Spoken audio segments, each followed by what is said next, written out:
If you just come out and like try to like, you know, use like words that it doesn't describe what happened there and it doesn't describe the motive, then it's dishonesty. It's misinformation. Yes. You're misinforming people. Yes. Like people who vote for Swedish Democrats, they need to like, you know, hear the truth about it, hear the motive about it. Does like racist speech that came out of Swedish Democrats has any type of effect on his mindset, then they need to turn it down. Yes. Because it doesn't end up well. It doesn't end up in a good, how do you say, remnants in society. It's just going to end up with a terror attack. Mm.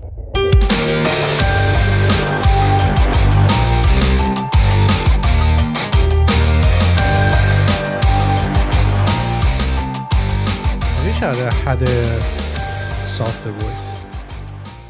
Well, speak deeper, like this. No, softer. Oh. So if I speak deeper, that's not gonna make it softer, man. I think you have a great voice. Well, So there. you listen to it from time to time. I listen to it all the time. So it's Oh, yeah, that could get a bit boring. I think the And I same about mine. and I see myself all the time. Me too. Yeah. Bit of a worry, eh? But it's different when you see yourself live, like in the mirror. But seeing yourself recorded, Oh, that's terrible. It's a nightmare. I wonder who that funny old bugger is there when I see that. Who is that guy? Yeah. Old Chinese man. old Chinese. That looks like Homer Simpson. You look anything but Chinese. Well, I am a quarter Asian. Nothing's wrong with being Chinese and look Chinese, but you know, you don't look Chinese. My mother did. Anyway, that's total aside. Oh, you mean the eye? The eyes? Yes. Oh, yeah. I thought my mother was Chinese until I was 9 years old.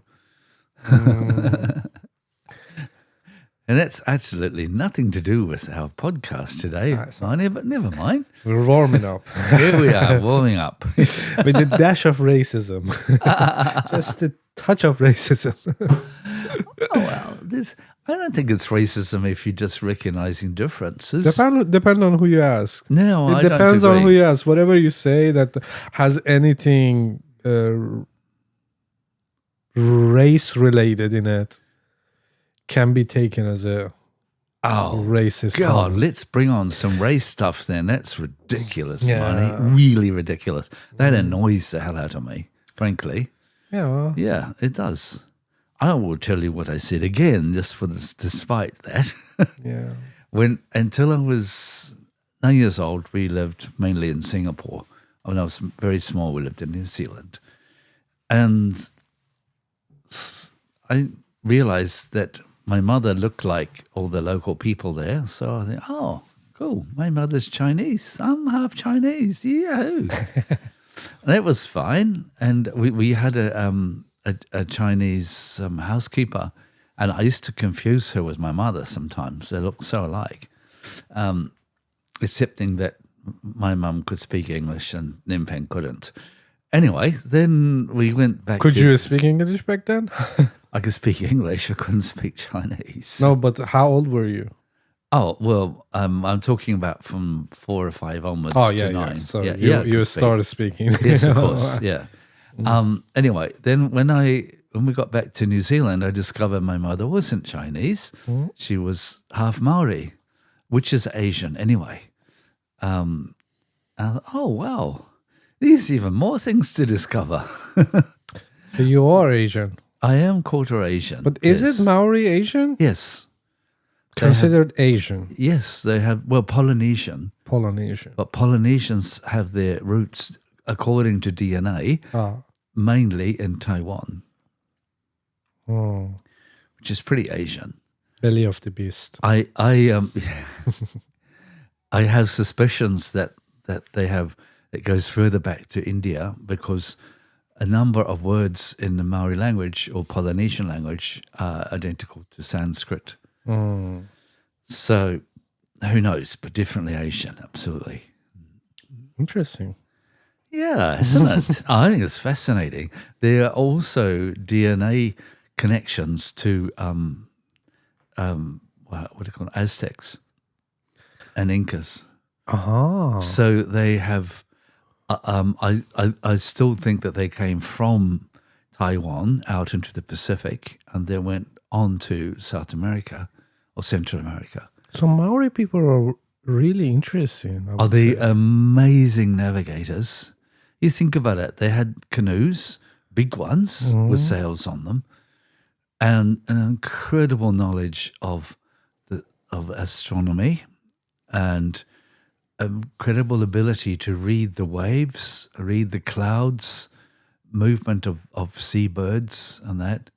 And that's how they found their way around, right across the biggest part of the whole planet, the Pacific Ocean. You think starting from Taiwan, then they moved southwards towards the Philippines, and then gradually out towards Samoa, Tonga, and then ended up in the Marquesas and Tahiti Islands. And that was up until about somewhere around 1300, 1350. Something happened. And now I'm talking about the people in Marquesas and Tahiti. And something happened. Their story is that their home sank. And a large portion of them moved to Hawaii. And at the same time, the rest... Where was their home? Somewhere between Tahiti and Marquesas Islands, which is kind of the easternmost part of Polynesia. So, yes, from there, a big group of them moved northwards to Hawaii and westwards to New Zealand. When that supposedly happened? 1350. 1300, okay. That's the Great Migration. There was a smaller one earlier, but not much. But then they had kind of had no choice. And 7 very large canoes arrived in New Zealand at this stage, carrying, amongst others, my ancestors. Do they have any tales or legends about UFO sightings or aliens or anything like that? That's a really good point. I can't give you a straight answer on that, but I'll bet you there will be. I know if we do a sidetrack into Easter Island, Rapa Nui, they most definitely have, and they're Polynesians. They seem to have come to Rapa Nui around about 1000 AD, a little bit before the Maori people came to New Zealand and Hawaii. And I mean, look at the stone statues there. You know, they're amazing. Yeah. I don't think they built them. I don't think. I mean, they're so huge. How would they move them? And I know they have stories about people from the sky. Yeah. Because there is, I ask you before, because I recently came across these Native American tribes that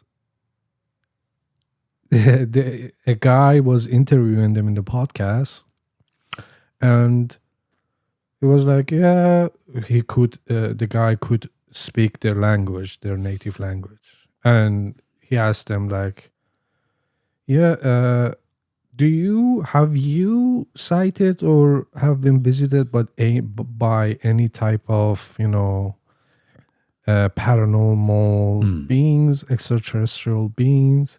And then they showed a very typical gray alien to them. And they're like, oh no, this is the Nebahunka or something like that. The name I cannot pronounce. No. These are ant people. These are living underground. Oh, okay. And they're good ones and bad ones, and you should be careful with them. Otherwise, they take you down and take your soul to the underground. Oh, okay. So the reaction was that, oh, no, we know them. We deal with them. This is part of our life. Ah, okay. It's like, Cool. oh wow. Yeah. I'm gonna show you the podcast. E alienígena não tem. Como? Alienígena. Ela diz? O que é? Nunca, essa palavra você nunca ouviu falar? Alienígena. Alienígena, não. Isso chama-se Maio Shibu. Isso aqui? Sim. Mancunawabu. Mancunawabu. Sério? Mancunawabu. Mancunawabu é um que mora debaixo da terra. É, eu falei, esse aí. Que se virou formiga hoje, que nós chamamos Una. Que é uma formiga grande, chama-se Mancunawabu. Que essa formiga também é muito perigoso, né, Boina? Se as pessoas ficam mexendo com ela demais, ela leva o espírito da pessoa para debaixo da terra também. Para voltar tem que ser um pajé bem bom. São seres que pode aparecer em luz divina, com a luz do Nishipã. São seres que a gente pode ter o contato, que moram debaixo da terra. It's fun to see. And in the meantime, I can go and research my own background and see. Yeah. there That are would be specific interesting if they stories. have the similar, Yeah. like a story of like, group of people, group of beings. Of course, Maori people have gods like everyone else, but if they're the same gods that ended up being space people, I cannot be sure about.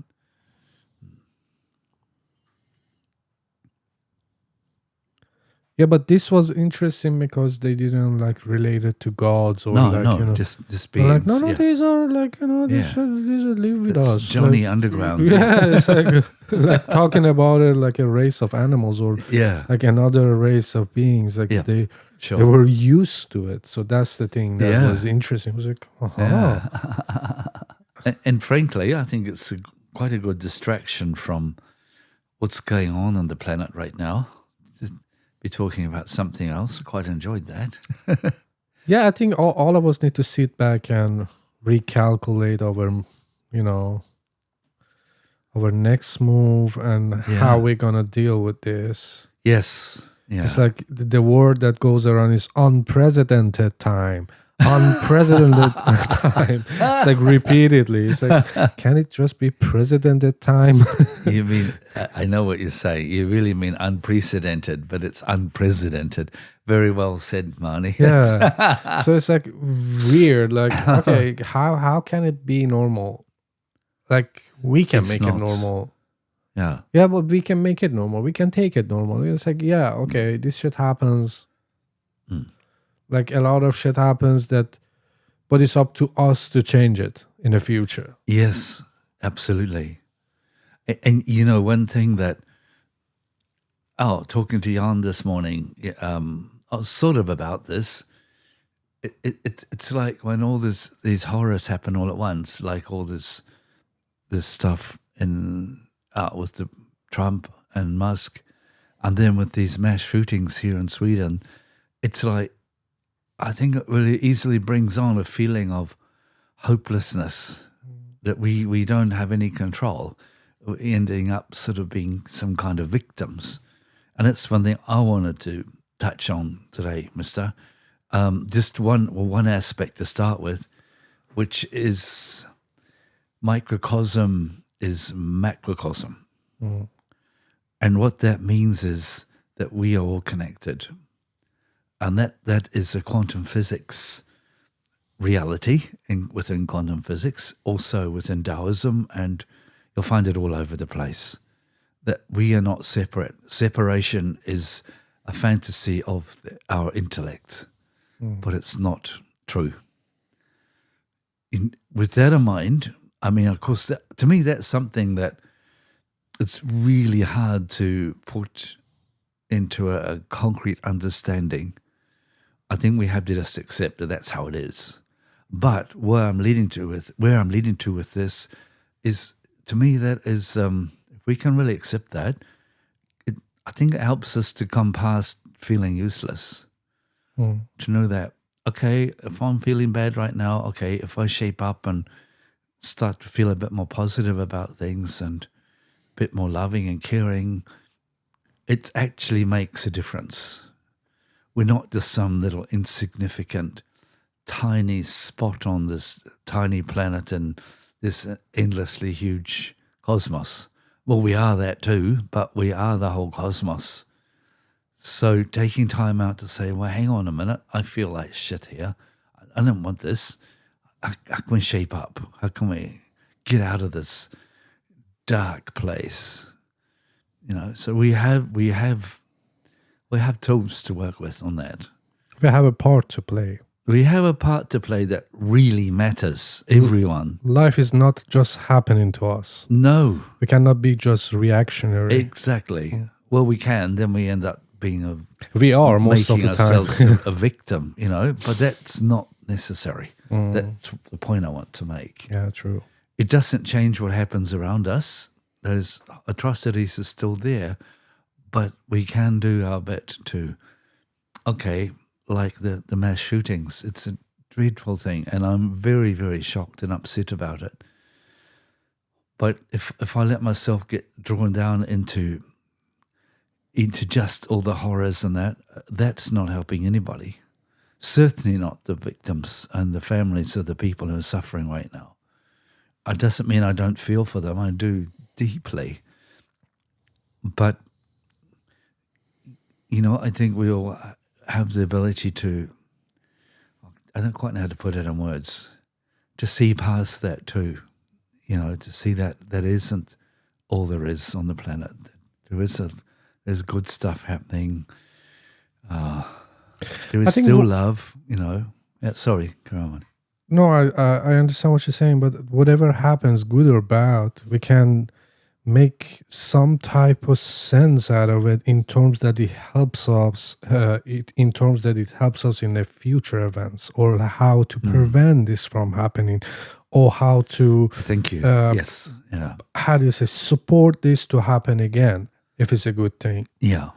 How to prepare the base for it. So with the well said. Thank you. Yeah. With the shooting that you were talking about, I want to give some background that it has been a school shooting or adult school shooting in a city in Sweden, south of Sweden, Örebro, or how do you pronounce it in English? Örebro. I don't know if you can in English. Never mind. Money Bridge. There you go. Yeah. Anyway, so the covering of media and everything about it, it's little it's not it's not 100% true. They use terms that are it feels like they try to cover something. You know what I mean? Yes. It's like I'm telling you what happened, but I'm not telling you what happened.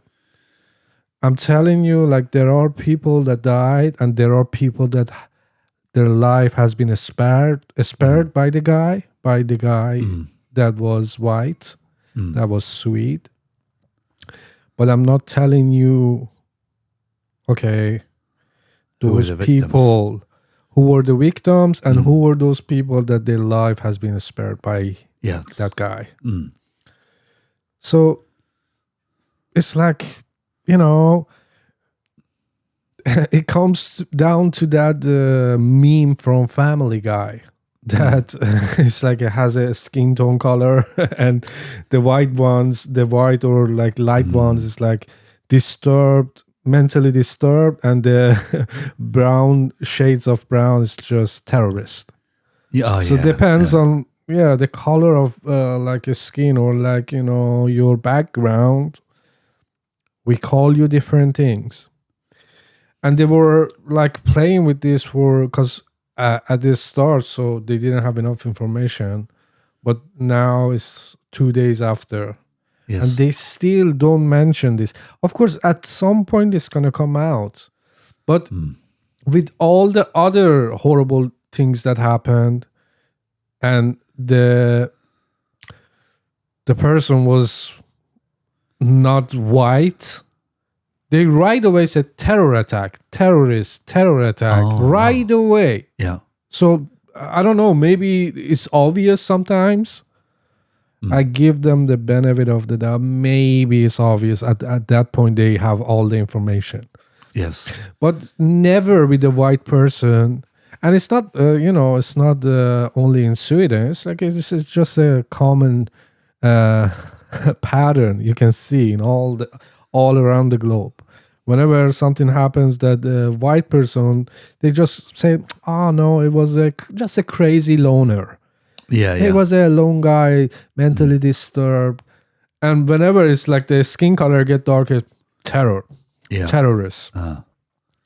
And I understand it happened, like, a darker color skin people have done act of terror. I understand that. I'm not trying to deny it or like you say, like, no, because of the society they've done it. But it's, how do you say, I believe it's discrimination.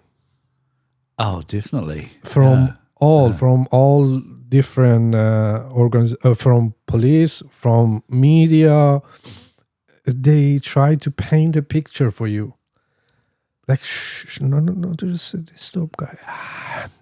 No, it has nothing to do with terror. He was just alone. He couldn't find a job. So he went to one school that he knew there were, like, foreigners studying there. And he killed all the foreigners, 11 immigrants. Yeah. And spare lives of white people there. So just say it like it is. Yes. It's already horrible. Yeah. Just say it like it is, because if you don't say it, if you don't get to the depth of it, then it's like this misconcept of it just happened, so let's just move on. No, we should realize there is a problem with racism. Oh, absolutely. And we should turn it down. Yes. We should turn the racism down. We should like say, with all our differences, we should respect each other. We should like get along. We don't get to just go crazy and kill immigrants. It's just, if you don't mention that, if you don't cover it fully, then it just it gets normalized. It normalizes. I do understand that. Yeah. Because if you just say like, no, it was a mentally disturbed guy alone. He got tied with his family or whatever. Like, try to just spread those narratives. Then it takes away the fact that no, it happened in a school that only immigrants go to. Yes. Let's just make it real. I'm yelling. I don't want to yell. It's just, it comes out of me strong. Sorry. Let's just make it real. Let's just be, that would be much better. Yes. Let's just state all the facts. Yes. Yeah. And then, okay. Whatever you want to make out of it is up to you. But let's just get all the data here on the table. Give us all the data. Yes. Even seemingly not important data.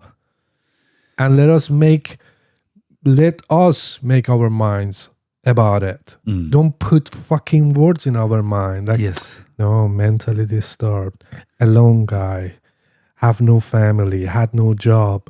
Well, that might be all true too, but I know what you're saying. Yeah. Yeah, but they pick and choose what they want to say about it. They don't tell you like, because there is a recording came out. They didn't say it. There's a recording came out from the people that were around the school or maybe inside the school, but hiding. That he was shouting that, get out of Europe. You people get out of Europe. Oh.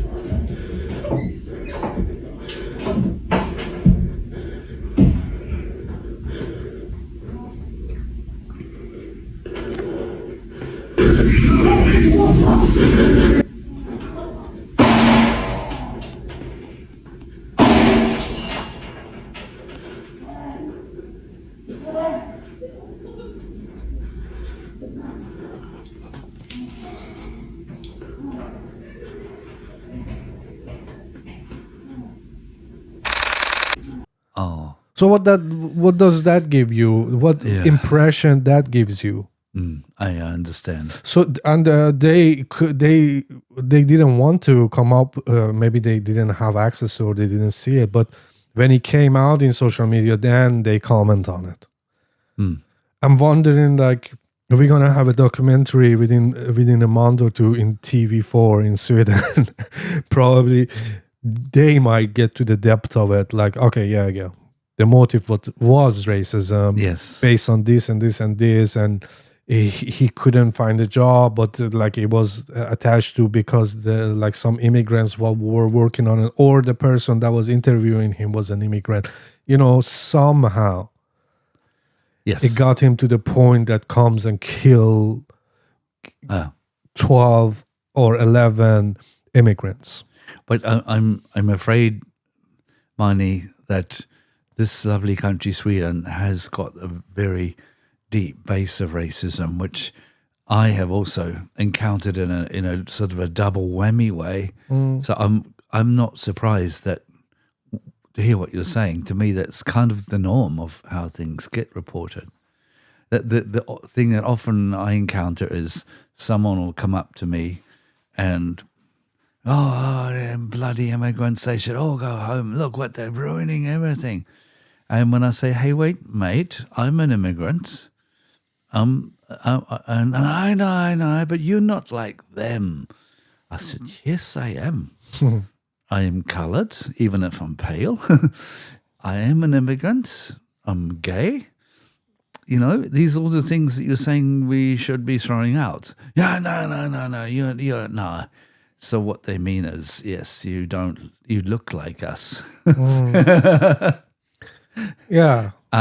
Which I'm very sad about, because I would like to think this country is, well, of course, most of this country is not like that, but that element is here. Well, I'm not sure about that either, with the last election. It's just like it was very... Yes, I know. And that's illuminating lights on... and it's happening now in Germany shortly too, that they expect that the... Yeah, we'll see what will be the result. It shows what is happening, how the public mind, where the public mind stays at. Yeah, this is getting really depressing, Mister. No, I'm but sad to hear about this. I don't feel like it's depressing. It's sad.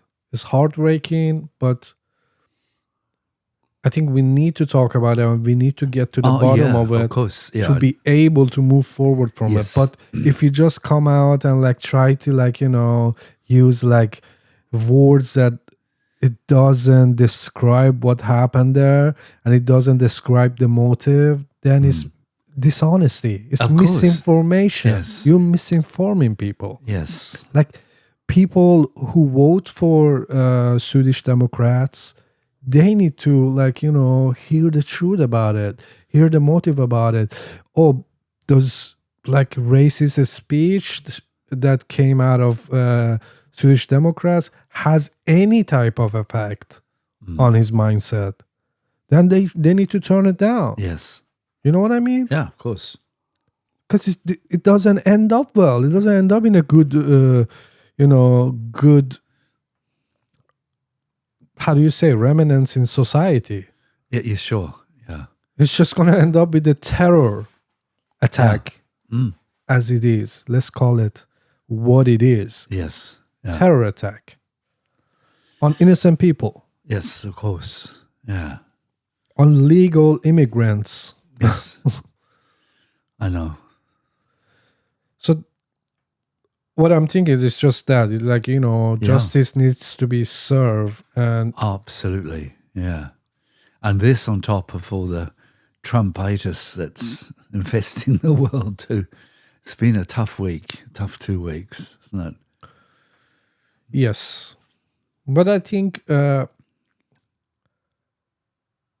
I talked to you about, like, nowadays depends on what algorithm we are on, we see the word differently. Oh, that word. Yes. Yeah. It's a very important word. Yeah. Algorithm. Yes. Because, like, I have, like, an algorithm of all the crazy stuff. So, Like if I talk to someone, it's like what?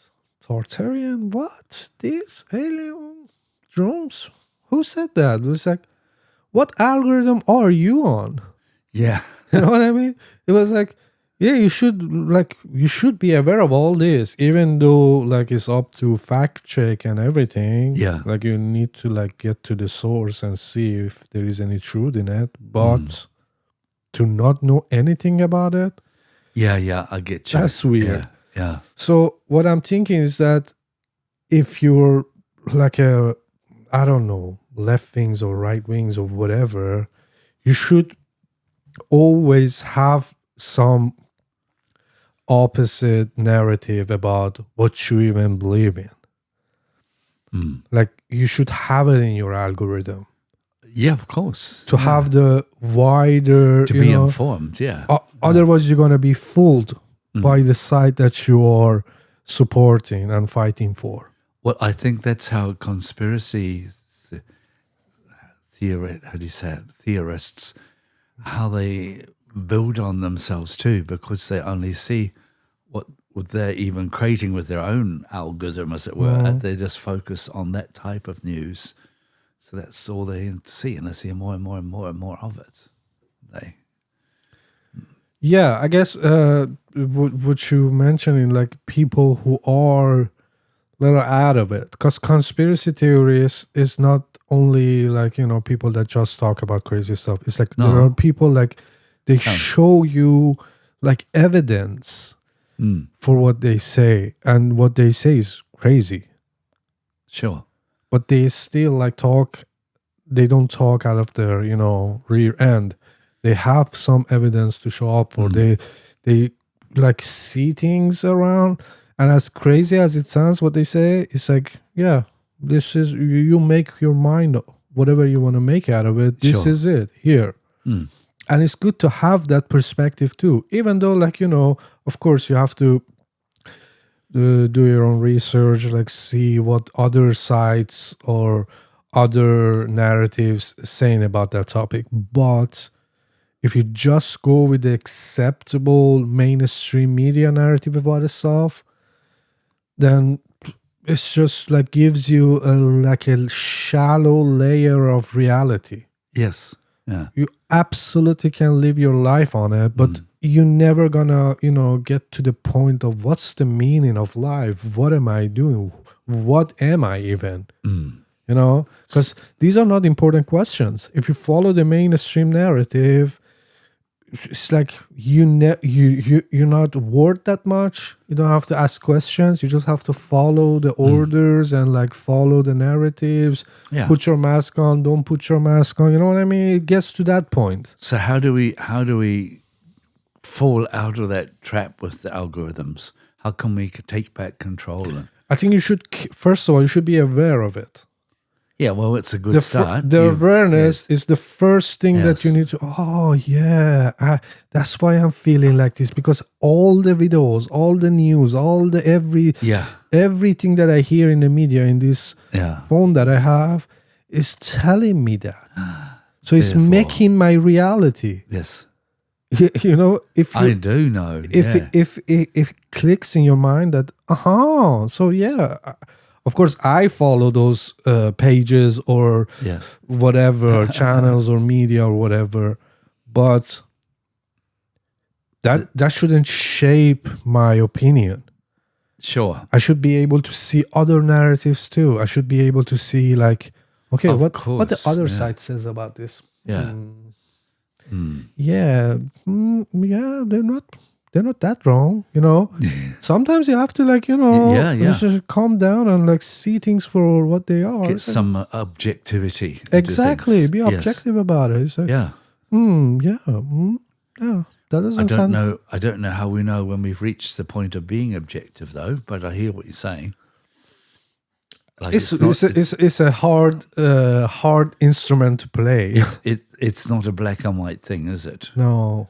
Because in my opinion, truth is still a subjective thing. Yeah. Very much. We think, oh yes, we've got the facts here, but then there's some more facts over there. What about these facts? And more facts. Oh, which is the truth? Is there a truth? The best way to go about it is to know all those facts, at least. Sure. Yeah, I do. Then you can agree. make your own Yeah, mind. of course. But if you just be one-sided, Yeah. then they fool you. Yes. And they're like, oh, no, we're going to fight this and that. And then you see like, oh, shit happened here. What about that? It's like, what are you talking about? That one. Yeah, Yes. we focus on this one. You know, I sometimes wonder about these mobile phones of ours too, mister. It has happened to me way too many times to be chance that I might even say a word to Jan or something, and then something will come up on the phone almost instantly.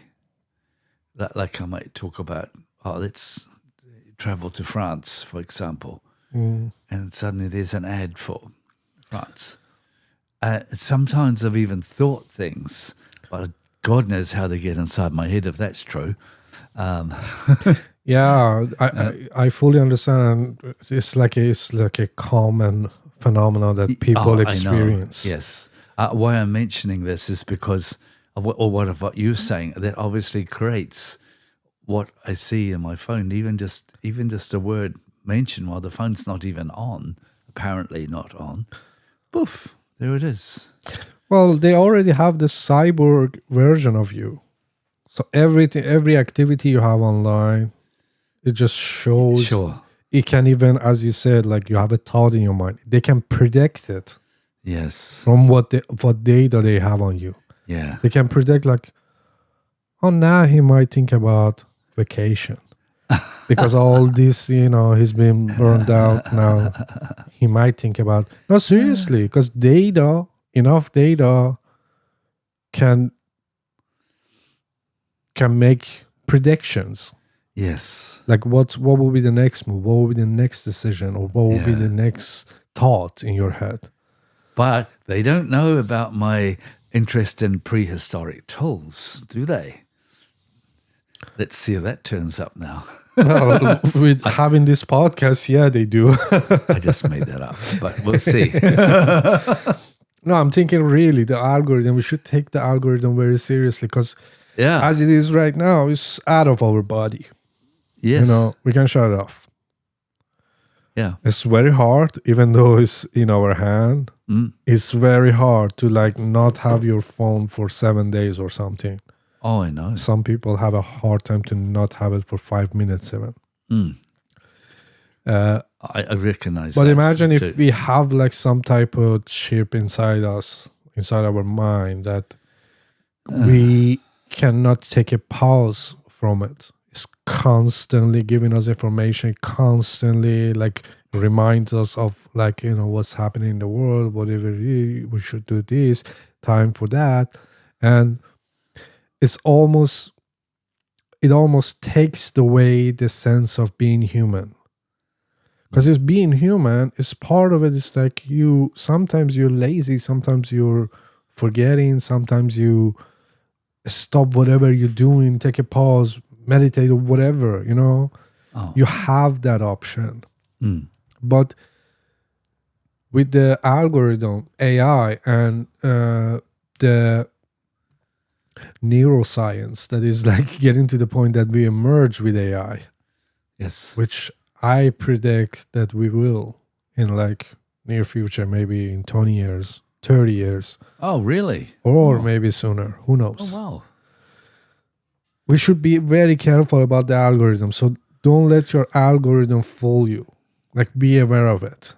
Yes. Try to even listen to people that you hate. Oh. Maybe they have something to say that I actually it change your mind. Yeah. It's gives you a little deeper perspective on the topic. Yes. That you hated people for. Yes. And then you're like, oh yeah, okay, they say he's want to do it like this or that, but what he says, it doesn't say that. It's it's opposite. In the big picture it looks like that, but in details it feels like it's gonna serve us in a longer term. It's gonna serve us.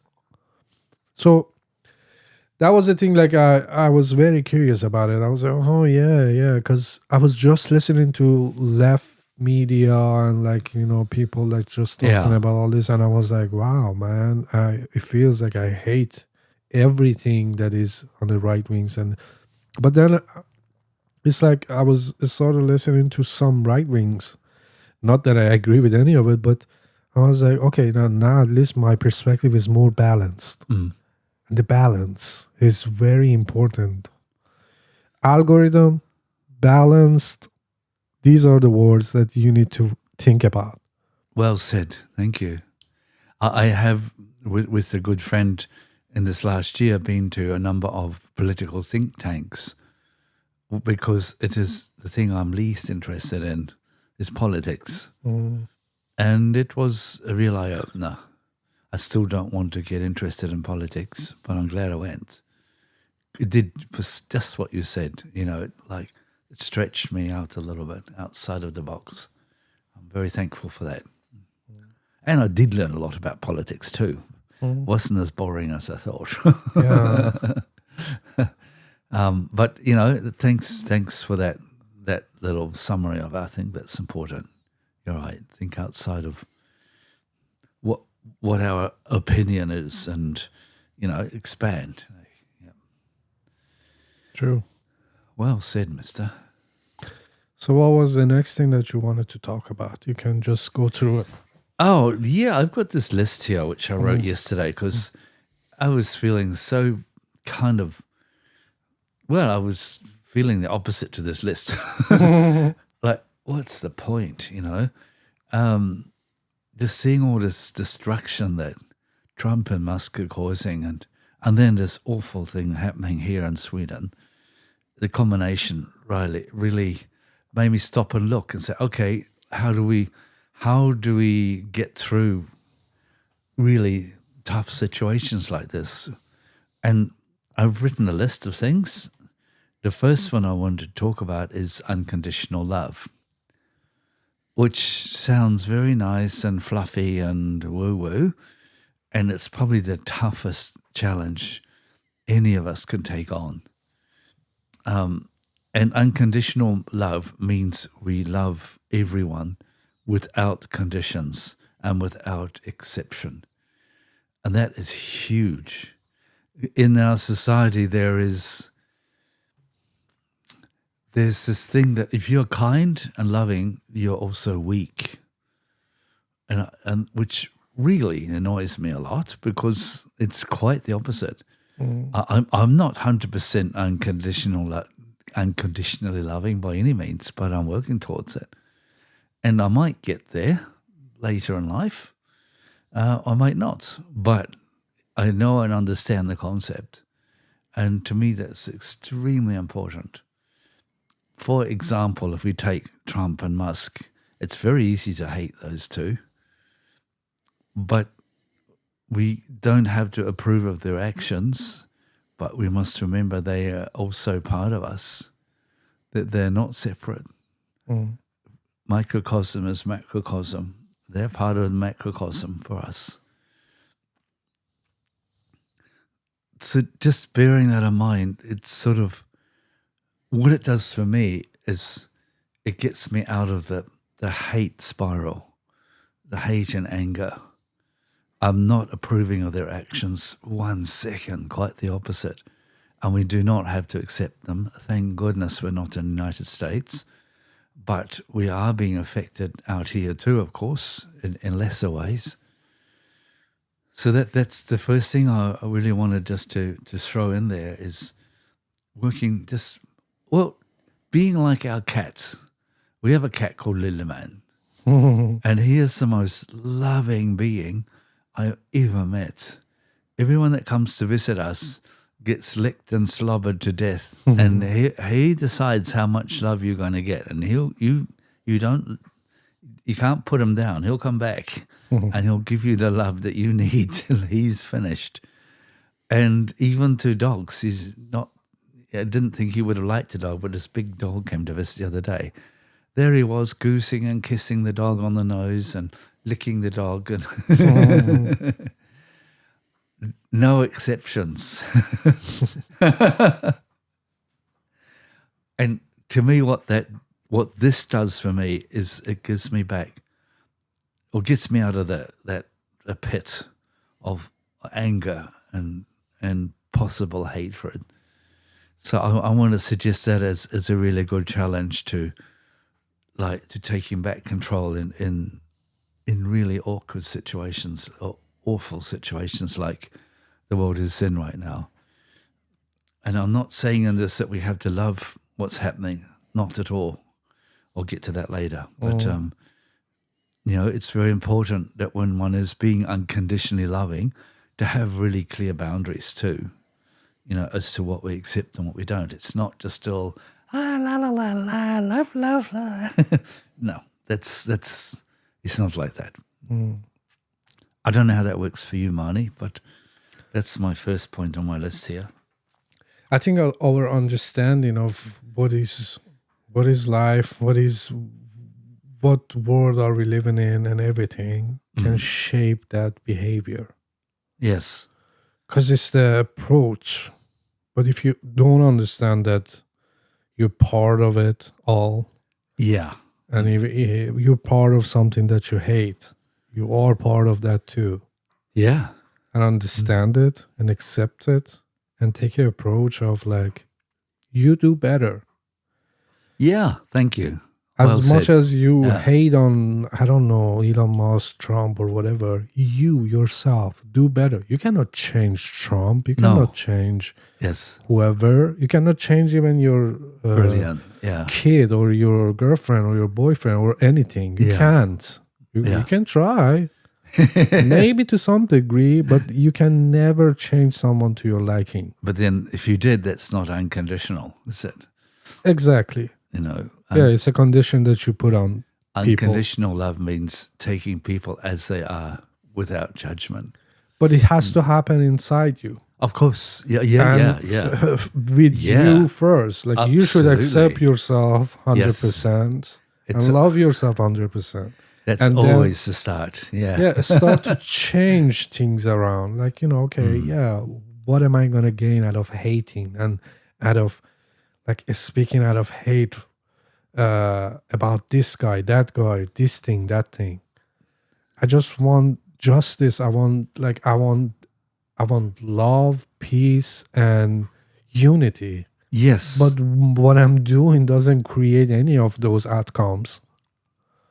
So let's just put my mind on ease and understand that whatever is happening, I am part of it. Yes. So I'm guilty. I'm guilty of it, but guilty maybe is the wrong word to say. No, I know what you mean. You're part of it though. Yeah, I participate in it. I would like to suggest a really good role model of this, in my opinion, is Nelson Mandela. I think he had 27 years locked in that damn horrible jail and didn't have any bitterness. I'm not that strong yet, not by half. But look at him. He came out and took over the country and did his best with that and just got on with the job. So he's my hero in that respect. Yeah. Yeah, that's a tough pill to swallow, 27 years. Yes. I got a similar little lolly to drop here now too. Might as well talk about it while we're here. Yeah. And that is gratitude. It's very connected, of course, to unconditional love. But it's something that gratitude kills the victim mentality. And that's what's so easy to fall into when things feel like they're dumped on the top of us that we can't control. It's, oh God, we're a victim. Someone else is doing this to me. And when we really learn to be thankful for everything, it's like we realize that, no, hang on a minute, things weren't really quite as I thought, It's as the saying goes, if someone gives you lemons, make lemonade. That sounds very cliche-ish, but there's great truth in that,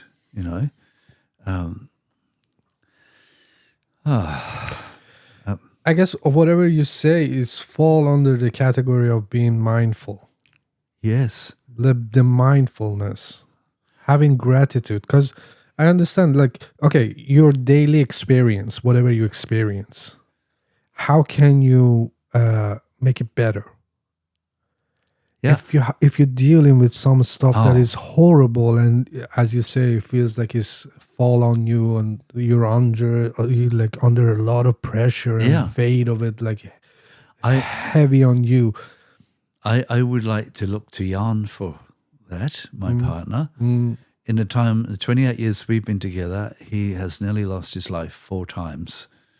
The first time he shouldn't have survived at all, but he did. He's tough. Each of those times, especially the first and last time, which were the most dramatic, he has really used gratitude to pull him out of these very, very difficult situations. And nearly every morning he'll say, "Oh, we are so lucky, Lau. Look, we have food on the table, and we've got a roof over our heads, and we've got a cat, and we've got air to breathe." And that's it. It's just looking around and seeing, oh, wow, yes, we are really wealthy. Okay, last time he got really serious brain damage, which he's still recovering from a bit, but hasn't stopped him being grateful for what there is. It's like, that's the thing, eh? It's you move your focus to what is there and forget what isn't there. What will put that behind you, as it were. Make the most of what you have. And I know this is sort of a sidetrack, but not. In my life, I have met at least 3 people that have inherited really vast amount of money. And 2 of those 3 probably weren't the most positive people before they inherited the money. And do you think that money made any difference? I don't think so. No, nothing. In fact, I would say a little bit the opposite. It's like if you don't really appreciate what you have now, even all if you have is a sack and a potato to eat, you're not going to appreciate being a billionaire. You might get a kick off buying 23 cars and bling and that, but that'll wear off pretty fast. It won't really give you any deep satisfaction unless you have that as inner gratitude for what is, even if you have very few things to start with. The matter of fact is that we live inside our heads, and if you understand that, yes, like you can create your own reality, or there's always something to be grateful for. Yes. You understand that point when you lose something, when you are being challenged and get through something. You understand that, oh yeah, if you like lose a limb or something, like if lose a leg or something, then you're like, oh yeah, I can still move. Yeah, it's horrible that I don't have my both legs, but that's what I mean. Like, there's always something to be. And human being is good. Human beings are good at adopting. Yes. And getting used to stuff. Yes. And I don't know, it's a good quality that we have. But being grateful, it makes your experience better. Whatever it is that you're dealing with, you can be in Gaza. Yeah. If you're negative, you're going to have a worse time than if you're positive. Yeah. Even though sometimes it's naive. Be optimistic, be naively optimistic. If you listen to a lot of the horror stories, a lot of the stories that came out of the concentration camps of World War II, a lot of the people survived, had a vision. They knew something better was coming. Yeah, true. And that pulled them through, No worries. So that really hits home to me. Think being in what utter dire situation like that, and still having the presence of mind to say, no, there's more. There are things beyond this. To me, that's part of gratitude. too, like looking ahead and saying, okay, this is what we have, but there is better coming. Let's bring it back to, like, let's say we live in a simulation and your mind is decoding this simulation for you. Because it's your interpretation of what is happening. Your reality is your mind's interpretation of all the data that you're receiving. It can be pain in your body. It's still data that your mind processing. So get on that processor, like be aware of that process. Then you can control it. Then you can crack the code of metrics, like create your own reality and have gratitude for the stuff that you have. Even though if it's not to your likings, crack the code of it. Don't be reactionary. Create your own reality. Create your own feelings. Like if you're feeling sad and you're like, oh yeah, that's the reason that I'm sad. Find a reason to be grateful and happy. Yes. Oh yeah, that's bad. That's horrible. Yeah, that happened. Oh man, but at least I have this. This person loves me. That thing that is going might work. And then shift your focus. Shift your if you literally your eyes or camera or your mind is like a processor that is like a virtual reality. You see the reality, and that's what if you focus on that, it's rendering that way. You render your reality that you want, and you're gonna get better at it, and you're gonna learn the mindfulness, learn manifestation, learn all the good things that can as a tool help you. And not one thing is like, oh, I'm just gonna manifest. I would like what I mean? Yeah, I do. I mean, I'm a practical example of that right now. In March last year, some pretty bad stuff happened to my body, and I kind of nearly lost my life, but I didn't, thanks to a series of coincidences. But that was fine. Got to hospital. They got it kind of sorted, but there was some pretty bad damage to kidneys and bladder. And the surgeon said, well, look, that's how it's going to be. You can survive the kidney thing. The bladder, there's no chance. You will live with this for life. But I just automatically assumed, no, this is not how it'll be. It's going to, with time, heal itself. And I am about 60% healed now. He said it couldn't happen, but I figured out some exercises, attitude, and it's happening. And it's will happen for a while too, and then I will be. So, I mean, that's all I did. It was no big fancy woo-woo magic. It's just attitude. It's working. So, yeah. I think giving up is not easy, hard. Like giving up is not an option. No. Giving up is just like, don't do anything. Like, either you fight for what you want. And fighting doesn't mean like you do something out of ordinary. Just like, every day push, every day try, every day like, oh, it didn't work yesterday. Let's adjust. Let's, change something. Let's mix it up. And that should be the approach for everything in life. If it's important enough for you. And first of all, you have to find what's really important to you. What actually matters to you. Because you have it, like you have the, like, I don't know, image of success in Instagram or like media. They like show you what successful life looks like. But that might not be your, ideal scenario if you get there. Then you're like, oh, I have done all this crap to get here. I still feel like a huge hole in me. You know what I mean? So first you have to identify what actually satisfied you, what actually fulfilled you. Oh, wow. You're reading my list, aren't you, matey? Am I? It's 2 points down, but no, perfect. Yeah, I'm totally with you on that. And then like just focus on what actually makes you feel good. Because, I understand, like I'm going through, like I'm struggling in life. So I'm not sitting in a safe place and talking like, oh yeah, you people down there, if you want to get up here, like you have to have this. Exactly. No, I'm going through life. I'm going through struggles with the mindset that, yeah, I have to stay focused on what I want and what I want to achieve and how I want to feel. Yes. I'm not just sit here like think about the stuff that makes me feel like crap.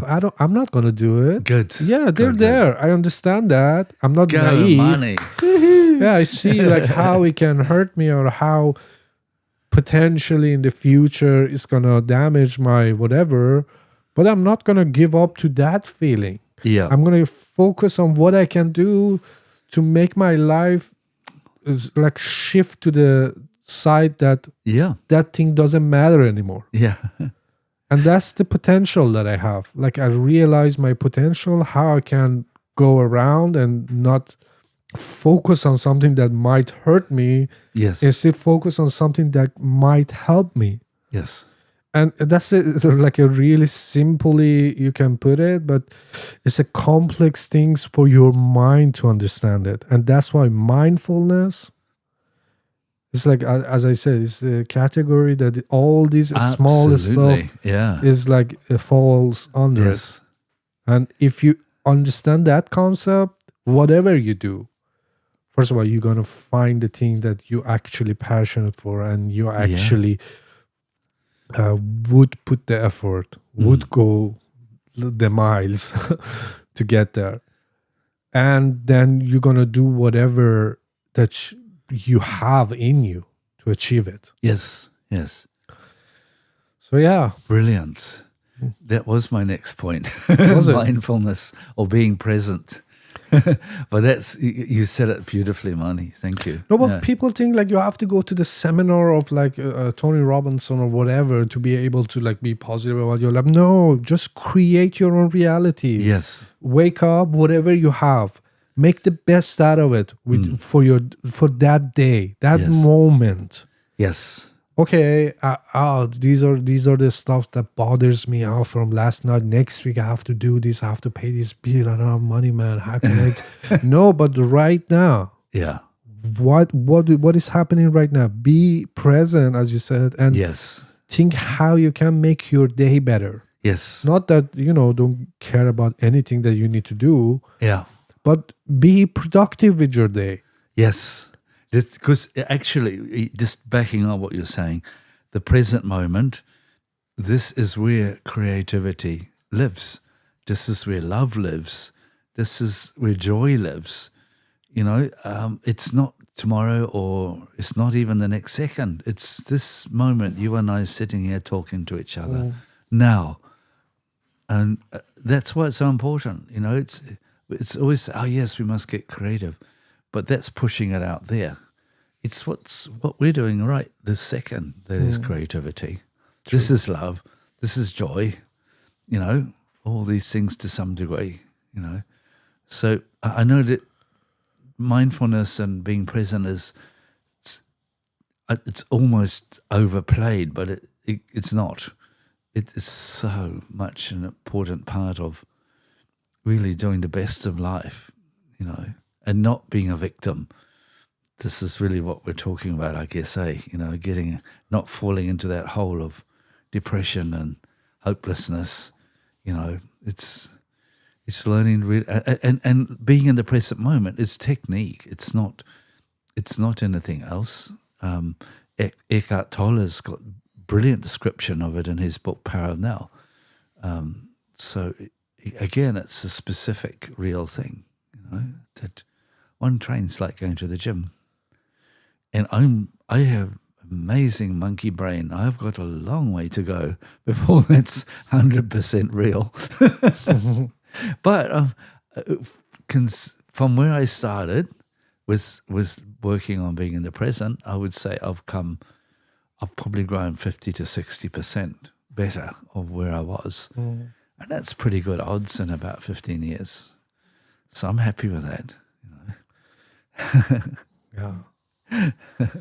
So what I'm thinking is that if you're aware of your day-to-day life and if you understand that you're in charge of your feelings, Yeah. you're in charge of your thoughts. And our thoughts matter to the bigger picture. Yes. Yeah, but what I'm saying is that you are in charge. If something Yes. bothers you, Oh, of course. like yeah. it's not like, oh, I cannot do anything about that. Then don't. No. But then you're falling into the victim's trap. If you say you can't do anything about it, then you become a victim. No, what Of I'm that saying, like thing. sometimes, what I believe, you have to take the blueprint from people that got through something Yes. like almost impossible. Yeah. Yeah. And made it, or like, still alive, or still a decent person. Yeah. Being alive's good. Because some people get through some trauma or something and then become bitter and like evil. But those who get through it and still like decent and loving person, you should take the blueprint from them. Like, okay, what was like, what was your mindset while it was happening to you? And Yes. you get the blueprint. And for me, myself, like looking back at my life, is that, no, I always focus on what I can do now, regardless of what the situation is that is out of my control. What I can do now that make my life better and potentially fix that situation. But Yes. I don't let that situation overpower my mind. Good. That's what I mean. Like, push it aside. Yeah. See what you can do. Focus on things that you can do. Yes. Even if it's not related to what your problem is. You can focus. Absolutely. Then it gives you more room. Then it gives you more space in your mind. Then you might come up with a solution. Yes. But if you just focus on the problem, it's like the problem gets bigger. You zoom in, it gets bigger. And that's all you can see and focus, and it hurts you. It's like it takes all the space in your mind. But if you zoom out, and then, first of all, the problem gets smaller. Yeah. And then you have enough space between you and the problem to see around and see what you can fix it with. Sometimes taking a step back, I'm a hairdresser, so I know sometimes like you're so zoom in what you're doing and it's not right because you're so close. Yeah. And from the close up, Yeah. I it's right. understand. But yeah. to see what is actually happening, you have to take a step back, take enough space from the head to see like, oh, it's going like downward like this. It's not balanced or flat. Then you can easily fix it. So these are like a small adjustment that we can do in our daily life. Forget about like, oh, if you want to be a billionaire or not. No. In day-to-day life, normal life. Yes. You can, how do you say, enhance your experience of life. And that's all. Oh, that's amazing. Choosing That's an real algorithm, wealth. Yeah. balanced algorithm, Yes. that will be the future way. Choose a balanced algorithm for yourself. Brilliant. Try to like eliminate all the thoughts that are destructive. Yes. Try to eliminate them. Or it's a practice, as you said, daily practice. Like as soon as you realize, oh, something is overpowering my mind, I cannot think it straight, I cannot think about anything else, I cannot do anything, then you should realize, oh, no, you should eliminate that thought. Yes. Even however important it is. Yeah. It doesn't help to just think about it. No. Exactly. And it stop you from doing anything else productive. Yes. So always try to find a way to make your now experience better. Yes. And that will be the final solution that you need in your life. Yes. Yeah. Brilliant. Yes, that's brilliant, Marnie. Thank you. It's kind of leads me. There are two more points that I like to talk about. Yeah. I've got more than that, but that's probably enough for today. And these 2 points, we talked about the situation in Örebro. We've talked about all the heaviness that Musk and Trump are bringing on the earth. And the points I want to talk about might give us insights into how not to be like these people. And it is this, it's the head and the heart. And these two concepts, this is nothing new, but to me, understanding them gives us a really powerful insight in how to act or how not to act. And what I want to say is, if we're going to be really our best selves, we need to start with being in the heart more and the head less, especially we Westerners. Eastern culture is geared towards the opposite, thank goodness. But to me, it is this imbalance that causes corruption in us and in these people that we're mentioning here. That if we, as most Westerners do, we think first from the intellect, this is where then we have space for greed and corruption and really evil stuff to happen, because we're not making decision from the heart. Heart is always love, always good, always reliable. But if we get caught in the trap of thinking, too much, and then trying to find a sort of feeling for it, well, that to me is what creates the imbalance. And yet we're all taught this in school. It's nothing when I think we individually choose. It's just how Western society is, isn't it?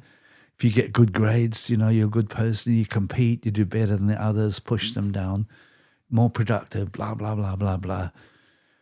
Oh, look where it's got us, And I would suggest, I cannot speak for this person in Örebro, what has happened there, but I think it's very clear with Trump and Musk that they have got way out of balance with their ego, with their greed, trying to control everything, getting richer and richer and pushing every down, not caring, not having compassion for others, lying. It's just, to me, a brilliant example of how we need not to be in ourselves. And that's what I would like to suggest to our viewers, that we get from the situation. That we say, okay, let's not be Trumps or Musks or this other person. Let's have compassion. Yeah, but I mean, to make sure that you mentioned it before too, doing something better within ourselves, and to me, this is the better thing we can do, is get that balance, that we live life from the heart, and then we use our head to create what the heart wants, not vice versa. We won't get in those situations if we have that good balance there. There's no point being all heart either, because then we just go around going la la la la la, lovely la, and nothing happens. We need intellect, we need planning, we need organizing, but it has to come from here first. And those 2 points are the last thing I wanted to talk about in relation to, for today anyway, in relation to these situations we're experiencing now, and suggest to our viewers that these are some realistic, practical things we can work on, so we've got a good foundation, that we don't get sucked into helplessness and become a victim. Rave is over from my side. Sorry. No, it was very exciting. So we were talking about algorithm. Please like, share, comment, and subscribe to our channel, so algorithm pick us up. We're coming with a lot more. So yeah, I think we can end on that. Cheers, Marnie. Cheers, thank you. Lyle. Here's to open heart. Yes. Cheers.